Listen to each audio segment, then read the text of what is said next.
Okay, this is TempleOS 5-minute random code walkthrough episode 72, and I'm your host, Terry Davis. Okay, we are in Eagle Dive. This is the flight simulator. The frame grabber grabs 8 frames a second. The screen is being updated 30 frames a second. So you're seeing 8 frames because that's what it's making. It's making the video as it's running, saving to disk. So this is the animate task, which runs in the background, and it has to propel the eagle forward. I don't normally you would do a flight dynamic of an airplane. I didn't really try hard to make flight dynamics of an eagle. Anyway, this is doing screen to world, and it's reversing the transformation for the view direction. It's going in the opposite order, and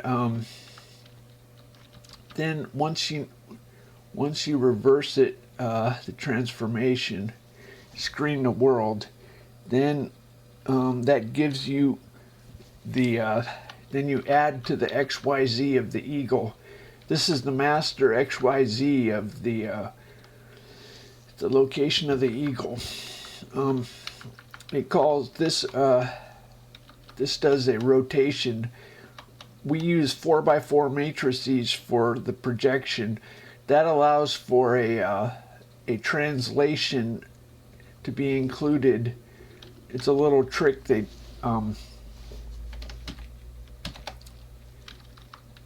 you do 4x4. The last coordinate you add in, and that allows for a translation is an offset. So you have a rotation and skewing. We would never skew, and you have an offset. Anyway, so it turns out there's about 3 different places you can add an offset. You can add an offset in the rotation, you can add an offset in the device context, and you can add an offset in the a lot of the graphics routines take XYZ. Anyway, what else do? We check if the eagle has captured a fish. Is that what we're doing here? I don't think that's what we're doing. What are we doing? Yes, we are doing that. We're going through the fish.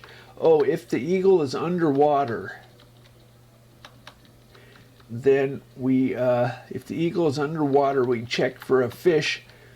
We square the X distance, Y distance, and Z distance, and we compare it to 5 units squared. So we compare a squared distance against a squared distance. Oh, not X, Y, and Z, just X and Y. And we add to the game score.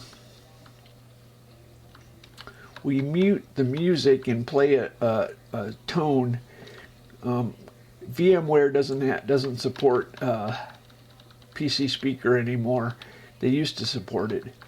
Now, if the angle is rising or falling, then we increase or decrease the speed. So this is somewhat of a flight dynamic. Anyway, so I studied control systems, and you can get a sophisticated dynamic for Cessnas and stuff like that. I didn't really care that much. Yeah, it's ridiculous. The flight. This is just. I picked a dynamic that was fun to fly. It's not at all realistic. I looked at some footage from an eagle flying, and it did not look at all like this. This is a lot more fun. Anyway, who wants to fly a Cessna when you can fly like this? Anyway, it is a lot more fun than the Cessna. Anyway, so